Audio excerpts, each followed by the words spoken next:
Welcome back to Esther's Legacy, for we are here for such a time as this. It's been a while. I know we have had camera issues, and so hopefully we've got some of those figured out and worked out. So I do apologize that it's been a while, but let's get back to it. We have done a video on Ephesus. I apologize for the bad quality on that video. Like I said, we've had camera issues, and so hopefully things will be better going forward, and we are going to go on to the Congregation of Smyrna today. So today we are going to be in Revelation chapter 2, verses 8 through 11. So let's go ahead and read the whole thing, and then we will talk about it. And I'm going to try to make this video a little shorter than normal. So as we go through the congregations, hopefully we'll be able to spend just about 30 to 40 minutes on each congregation. So let's get started on Smyrna. To the angel of the Messianic community in Smyrna write, here is the message from the first and the last, who died and came alive again. I know how you are suffering and how poor you are, though in fact you are rich. I know the insults of those who call themselves Jews, but aren't. On the contrary, they are a synagogue of the adversary, the synagogue of Satan, the synagogue of the adversary.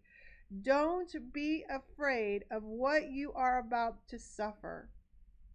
Look, the adversary is going to have some of you thrown in prison in order to put you to the test, and you will face an ordeal for 10 days. Remain faithful even to the point of death, and I will give you life as your crown, the crown of life. Those who have ears, let him hear what the Spirit is saying to the Messianic communities. He who wins the victory will not be hurt at all by the second death. Will not be hurt at all by the second death. Okay, let's go over this because there's a lot in here. First of all, Yeshua identifies himself again as the first and the last. And we have gone over that. The concept that it is the Father that is called the first and the last. He's called the first and the last in the Tanakh, and he's also called the first and the last here in Revelation. But Yeshua is also called the first and the last. Okay? I want to read you something from the book of John. John chapter 5.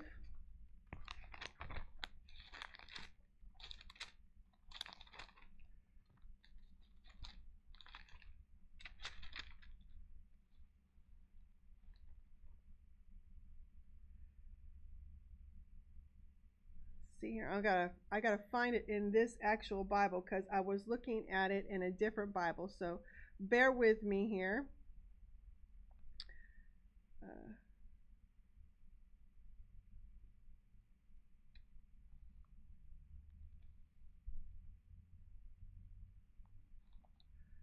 Sorry, this is taking so long.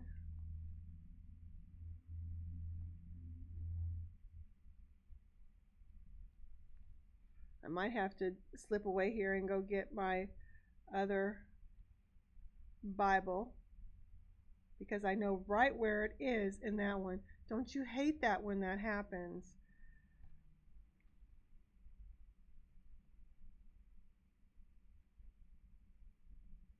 See here.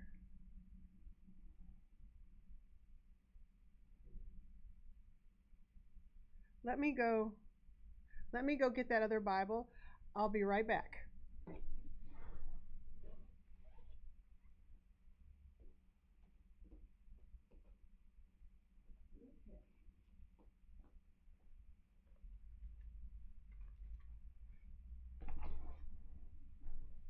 Sorry about that. John chapter 5, and we're going to read verses 16 through 18. And this is after Yeshua had healed the man at the pool of Bethsaida. And so let's read verses 16 through 18. Because Yeshua was doing these things on Shabbat, the Judean leaders started persecuting him. But Yeshua said to them, "My Father is still working, and I am working." So for this reason, the Judean leaders kept trying even harder to kill him, because he was not only breaking Shabbat, but he was calling God his own Father, making himself equal with God. Making himself equal with God. Okay? And so here in Revelation chapter 2, where he's saying, "I am the first and the last," what is he doing? He's making himself equal to the Father in a sense. Okay? And so when he's not the Father, okay, but he's making himself equal to the Father in a sense. They are one, right? Remember, excuse me, remember the vision of Ezekiel in chapter 1. When Ezekiel saw the glory of God, he saw what appeared to be the appearance of a man.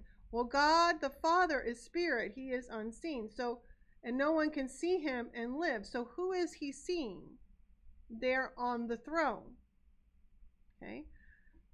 And so here you have Yeshua saying, "I am the first and the last, and I died and came back to life." This is being said to the congregation in Smyrna to give them hope for what they're about to go through. They have to know that life on the other side of death is their hope. Okay? And even Yeshua, the first and the last, died and came back to life. Okay? He died and came alive again. He says in verse 9, "I know how you are suffering and how poor you are, though in fact you are rich. I know the insults of those who call themselves Jews but aren't. On the contrary, they are a synagogue of the adversary, the synagogue of Satan." Okay? Don't be afraid of what you are about to suffer. All right. I want to break that down because there's a lot of misunderstanding about all of that. Okay? So let's look at, "I know how you are suffering and how poor you are, though in fact you are rich." We see that idea in the book of James or Yaakov.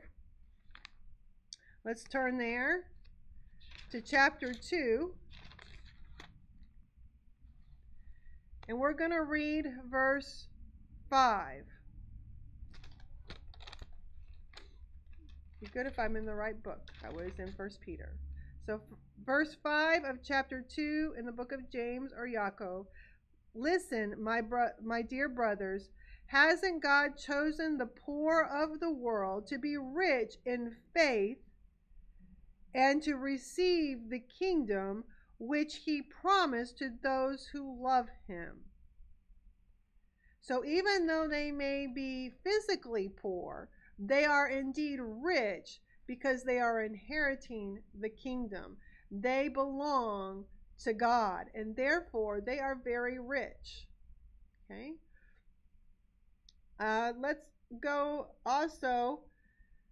Let's talk about this idea of those who are Jews, but on the contrary, they are of the synagogue of Satan or the adversary.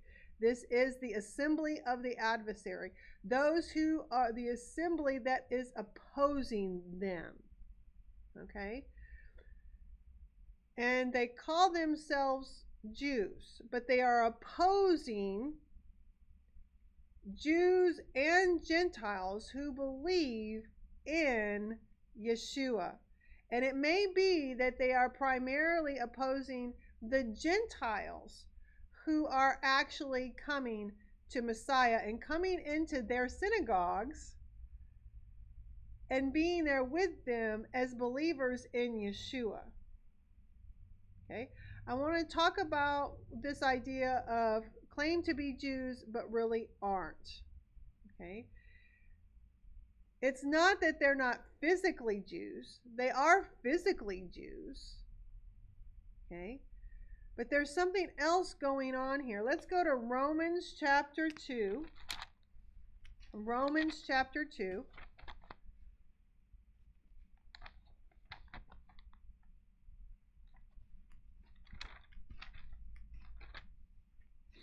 And we're going to read verses 17 through 29. So it's a little bit longer of a passage, but hold with me, okay? Verse 17. But if you call yourself a Jew, if you are a Jew by birth, and rest on Torah and boast about God. So you're doing your best to do Torah, you're studying Torah, and you boast about it, having this relationship with God because you are a Jew.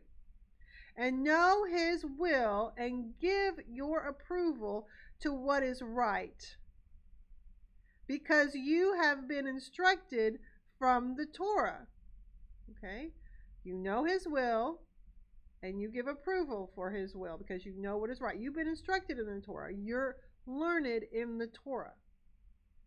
And if you have persuaded yourself that you are a guide to the blind, to those who don't know Torah, a light in the darkness for those who don't know Torah, an instructor for the spiritually unaware, and a teacher of children, since in Torah you have the embodiment of knowledge and truth. You are very familiar with Torah, so you see yourself as a teacher, as a leader.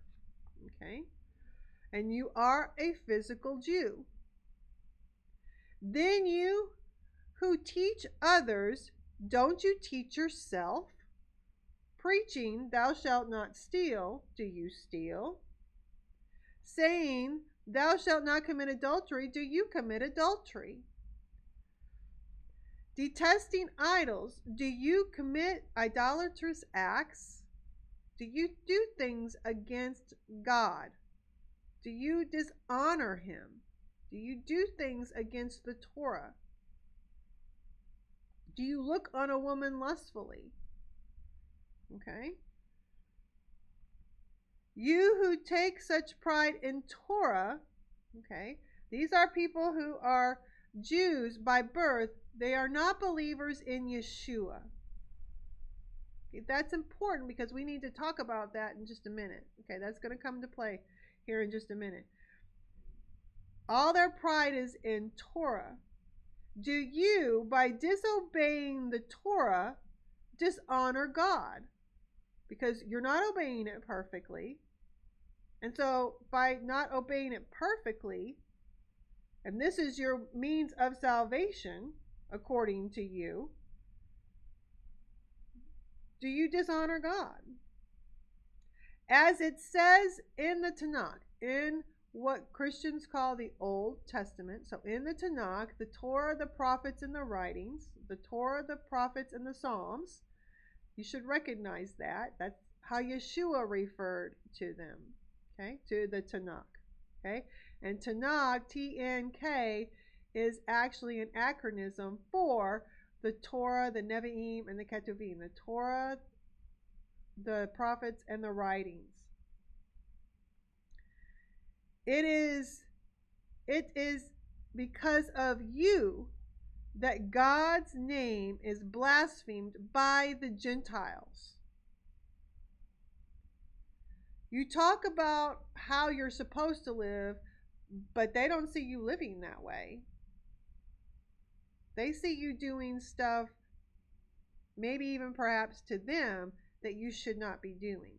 Okay? And that causes them to blaspheme God, because you say you love this God, you boast in your God, but you don't honor your God. And so He must not be that much of a God at all. If you're going against what you say He wants, right? For circumcision is indeed of value if you do what Torah says. You're a circumcised Jew, then live as a circumcised Jew. That's all he's saying. Live as a circumcised Jew. Okay? Don't live like the pagans and claim your Jewishness and claim that you know Torah and you are able to teach Torah.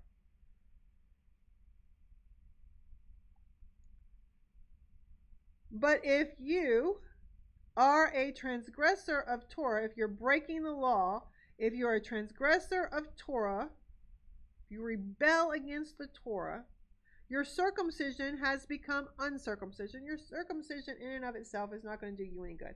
The fact that you are a physical Jew is not going to save you. Okay?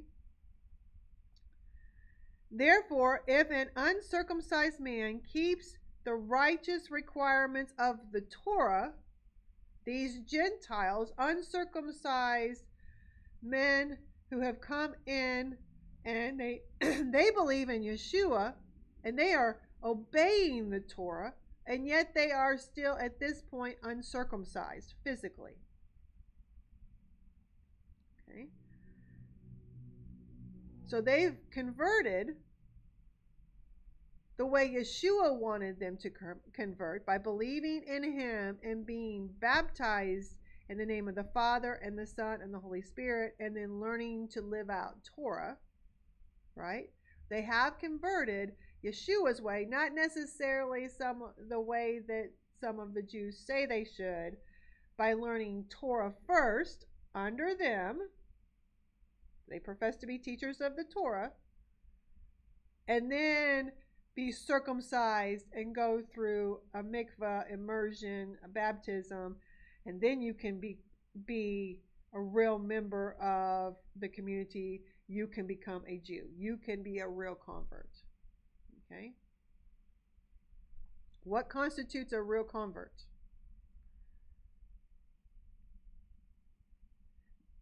Therefore, if an uncircumcised man keeps the righteous requirements of the Torah, won't his uncircumcision be counted as circumcision? He's been circumcised of the heart, right? Not physically, not yet, but his heart is circumcised, okay? His heart, his mind is circumcised. He's being transformed by the renewing of his mind, by the washing of the word, by hearing the word and doing the word.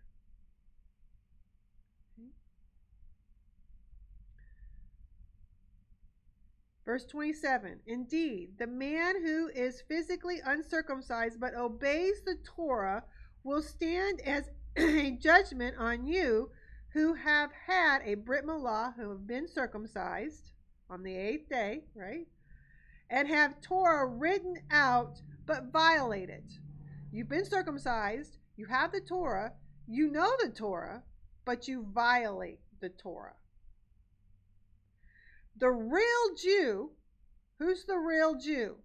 The real Jew, and it's not necessarily comparing the unbelieving Jew to the believing Gentile here. It's just saying a real Jew, someone who's really a Jew, is not merely Jewish outwardly, not merely someone who is circumcised outwardly and claims to know the Torah. True circumcision is not only external and physical.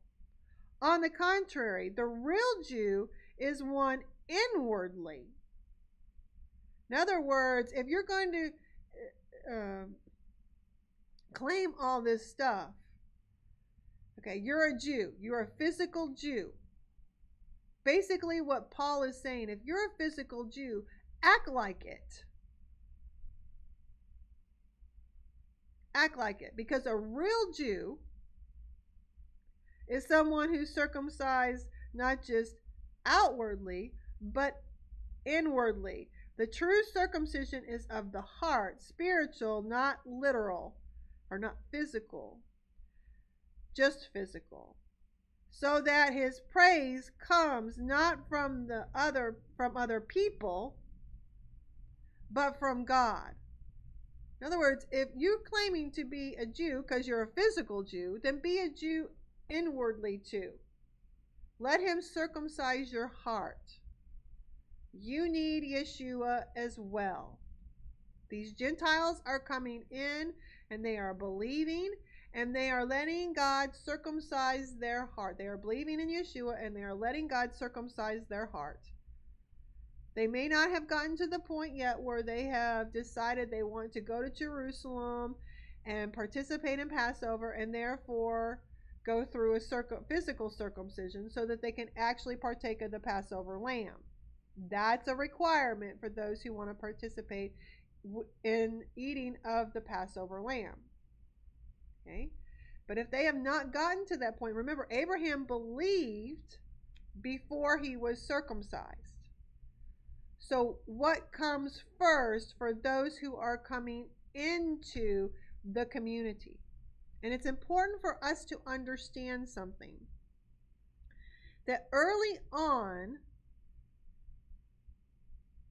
the Gentile believers were going into the synagogues and being a part of the same synagogue that Jews who did not believe were a part of, because there was one synagogue, one place they could all go to hear the Torah, to hear God's word read, because they did not have their own personal copies. So there was one place they could all go to hear God's word and learn how to live it out, and that was the synagogue. And so they would all go together. Okay. Now it's also important for us to realize that for a Roman citizen, it was considered treason to become a believer in Yeshua. These Gentiles who used to offer sacrifices to Caesar and the pagan gods, they are now saying that Yeshua is Lord. That's treason. You're no longer doing sacrifices to Caesar and paying him homage. That's treason. So what was happening in some places was that the Jews who didn't believe in Yeshua and didn't necessarily like the fact that these Gentiles were coming into the synagogue and participating with the synagogue without being circumcised, without converting the way some of them thought they should, according to the school of Shammai, they were actually turning these Gentiles in to the Roman authorities. Now,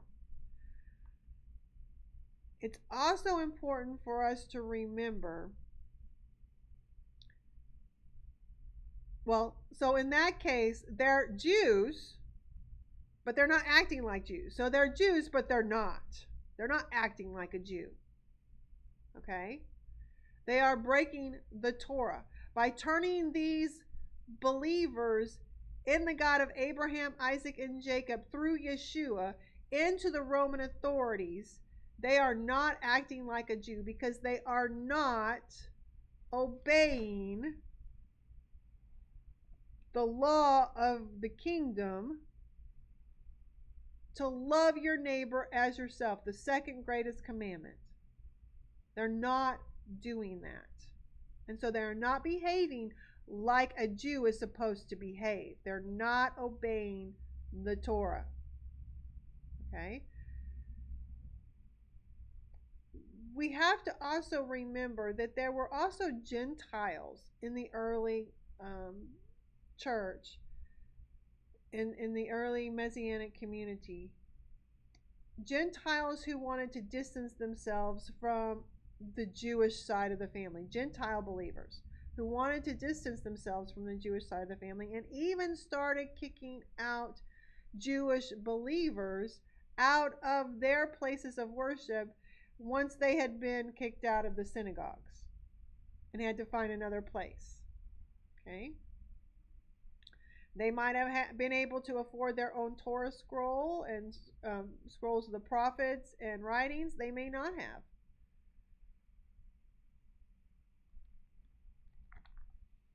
But we have such an account of such a Gentile actually in 3 John. Let's go there to 3 John. Let me get this right. Verses 9 through 11. Okay. It says, I wrote something to the congregation, but Diotrephes, I, John, wrote something to your congregation. But Diotrephes, this is a Gentile man, who loves to put himself first among them, doesn't recognize our authority.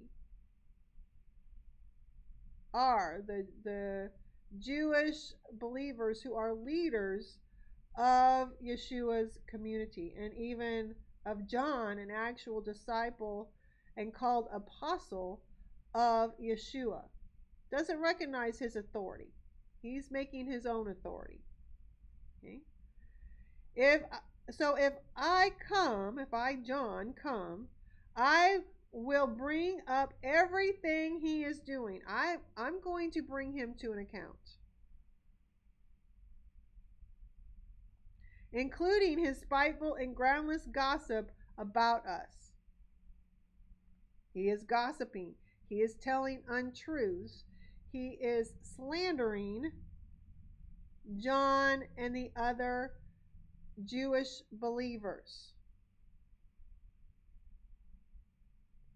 And as if that weren't enough for him, he refuses to recognize the brothers, the Jewish believers, the brothers' authority either.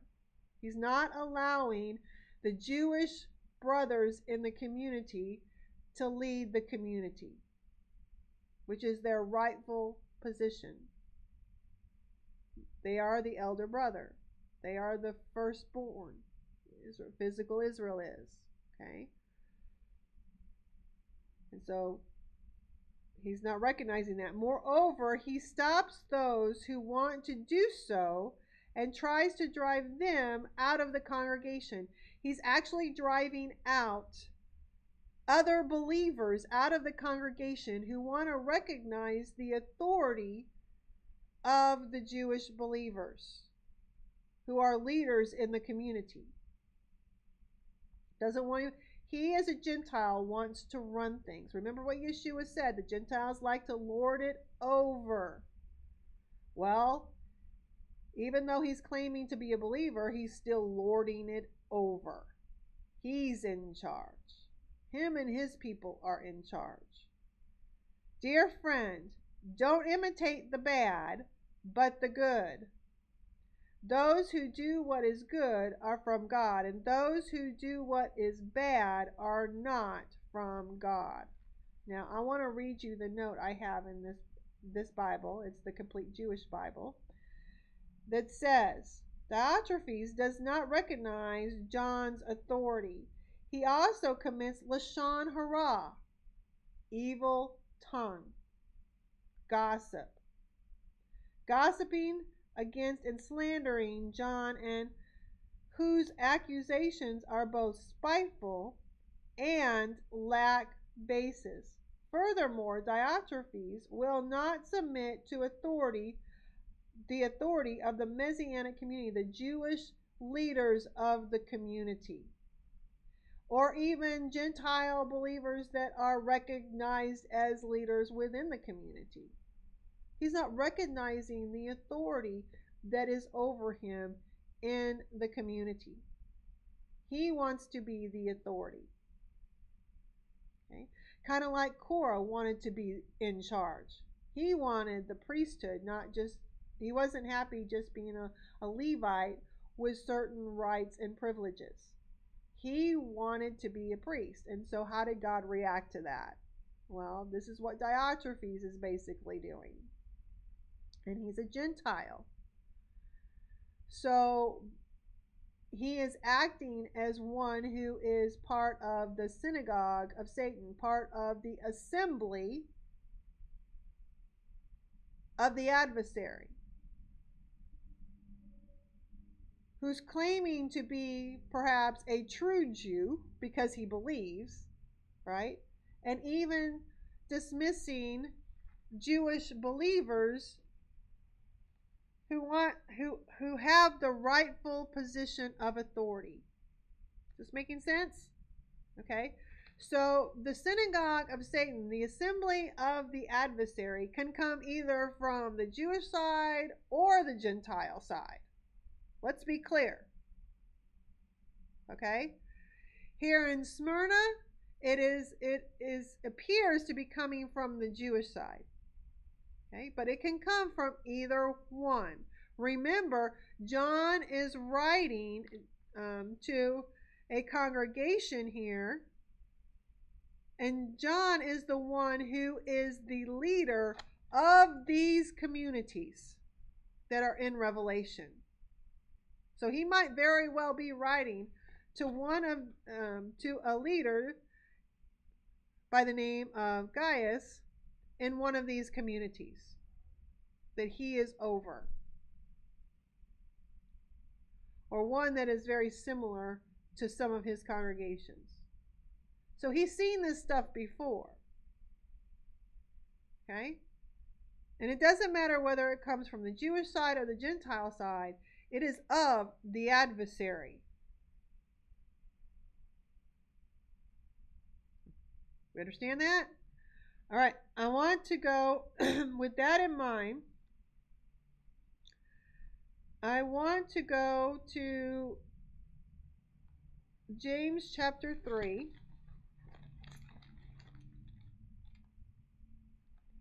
James chapter 3. And I want to read verses 13 through chapter 4, verse 3. Oh, I did it again. I'm in 1 Peter. Didn't go far enough. All right. Who among you is wise and understanding? Let him demonstrate it by his good way of life, by actions done in the humility that grows out of wisdom. Think you're wise. Think you have understanding, right? Those who are wise and have understanding, let him demonstrate it by his good way of life. You claim to know Torah? You claim to even be a teacher of Torah? You claim to be wise? And you're a Jew? Well, then act like a real Jew and obey it, right? A good way of life. The good way of life. By your actions, obey it. But if you harbor in your hearts bitter jealousy and selfish ambition, Diotrephes was doing exactly that. The unbelieving Jews that Paul is talking about in Romans chapter 2, perhaps that's their basis. Jealousy, bitter jealousy, and selfish ambition. Maybe even getting in good with the Romans, right? You don't want the Romans come invading coming into your synagogues to drag these people out and desecrating your synagogues. So you're just going to turn them over. Okay? Instead of protecting them. And Diotrephes is going to not even recognize authority. He wants to be in authority. Selfish ambition, right? And jealous of those Jewish believers and leaders, including John. He's jealous of John. Don't boast or attack the truth with lies. This wisdom is not the kind that comes down from above. On the contrary, it is worldly, unspiritual, demonic. You're attacking the truth with lies.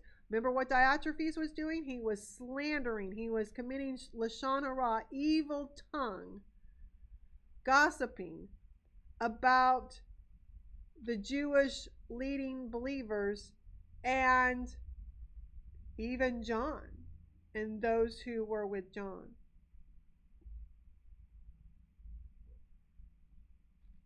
That's demonic. To not love people who love your God, the God of Abraham, Isaac, and Jacob, and being willing to turn them over for a punishment of treason, which would be death. No, that's demonic. That's not living the good way of life. That's not obeying Torah. For where there are jealousy and selfish ambition, there will be disharmony and even foul practice. Disharmony and foul practice. Even your practice of the faith will become foul. The way you practice will be wrong.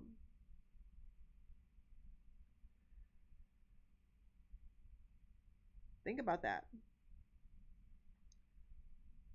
But the wisdom, I want to back up for a second. So when Isaiah and Jeremiah and the prophets, and when they say things that sound like they're going against people practicing the sacrifices, right, that God had given in the Torah, they're not against the sacrifices that God gave. They're against the heart in which the people are doing them. Yeah, you're doing it, but you're also practicing idolatry. You're also breaking the Torah. You're also doing other things that disgust God. And you think if you come in here and do these sacrifices that he's asked you or told you to do, that you're okay with him. No, that doesn't make you okay with him. Live the life. Live the life. Obey. And then your sacrifices will be accepted. Isn't that basically what he even told Cain? He is the same yesterday, today, and forever. Live the life, and then our sacrifices are accepted, right? Live the life. Practice the faith that he has laid out. But the wisdom from above is, first of all, pure, then peaceful, kind, open to reason, full of mercy and good fruits, without partiality and without hypocrisy. You say you're a Jew, but you're not acting like one. And so that's causing even the Gentiles to think bad of God.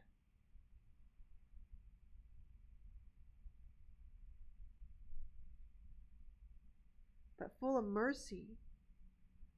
You're willing to harbor and maybe even hide and protect the person who's come to faith in Abraham, in the God of Abraham, Isaac, and Jacob. You may not agree that Yeshua is the Messiah, but you agree on who the God of Abraham, Isaac, and Jacob is. You agree on who gave the scriptures to the people of Israel. There's a lot of agreement there. But because of your quote-unquote concerns, you're willing to turn someone in even unto death. That's not pure. That's not peaceful. That's not kind. It's not open to reason. It's definitely not full of mercy or good fruits. right? And it's a lot of hypocrisy if you're sitting there talking about the Torah and the importance of obeying the Torah. And peacemakers who sow seed in peace raise a harvest of righteousness. What is causing all the quarrels and fights among you? Isn't it your desires battling inside you? You desire things and don't have them. You kill and you are jealous and you still can't get them. So you fight and quarrel. The reason you don't have is that you don't pray, or you pray and don't receive because you pray with a wrong motive. That of wanting to indulge your own desires. Your own desires. So if we are going to live out the royal law of loving your neighbor as yourself, royal law, the kingdom Torah, of loving your neighbor as yourself, then we don't commit lashon hara against them. We don't, try to kick them out or kick them out of leadership because we're jealous of them, or we don't like the fact that the Jewish believers are doing Jewish things. We want the faith to look different, and therefore if we want it to look different, then our practice becomes foul. So whether we're on the Jewish side or the Gentile side, we are called to love one another and be together.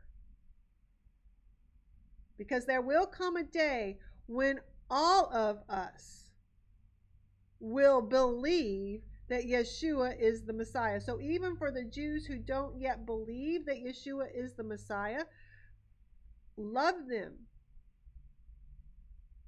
There will come a day when they will.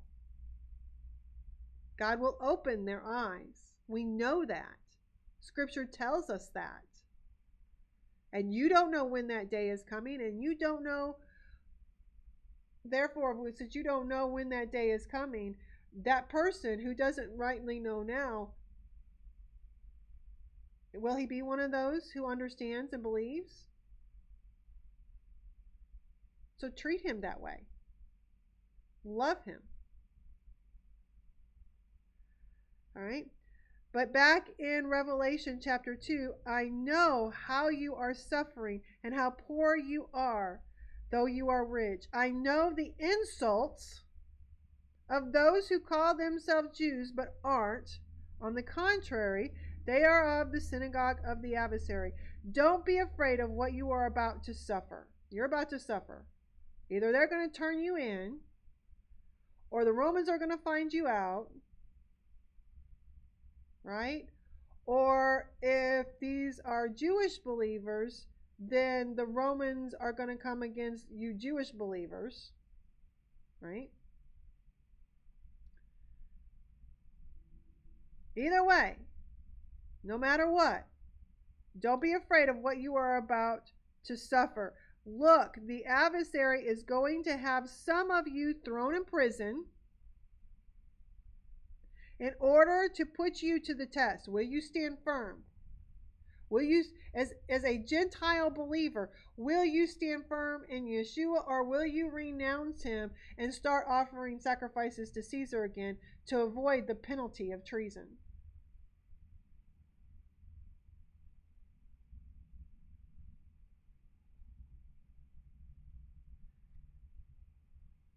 He's putting you to the test, and you will face an ordeal for 10 days. Remain faithful even to the point of death, even if it costs you your life. Remain faithful. And I will give you life as a crown. I'll give you the crown of life. Remember, I died and I came alive again. I was resurrected. And if I resurrected, you will resurrect. Right? So death is not the end. There's still life. There's still the crown of life, everlasting life. Those who have ears, let him hear what the Spirit is saying to the Messianic communities. He who wins the victory will not be hurt by the second death. You're afraid of dying in the first death? That is nothing compared to what the second death will be. Don't let the second death touch you. Yeshua was saying, I went through the first death. I physically died, but I resurrected and am alive forever. If you want everlasting life, if you want that crown of life, if you don't want the second death to touch you, the death in hell and the lake of fire, forever apart from God, then stay strong. Don't be afraid. Stay strong. Persevere. And hold on to Yeshua. Don't let go. So there's a couple of messages here that we have to remember. We have to remember that we are to persevere no matter what. That is, Revelation calls the believing community to that more than once. But we also have to remember that we are to live out the second greatest commandment of love your neighbor as yourself. We are to treat each other the way God has called us to love each other. We are to live the life of Torah and love one another. Amen? All right, ladies, I hope you've gotten a lot out of this. I know it was a blessing to me to study this. I pray that as we go forward with these congregations, that you'll stay with us. And I hope that all of this is making sense. All right? I hope I'm communicating it properly, is what I'm trying to say. So I'm very thankful that you are here and that this is hopefully ministering to you. So till next time, shalom.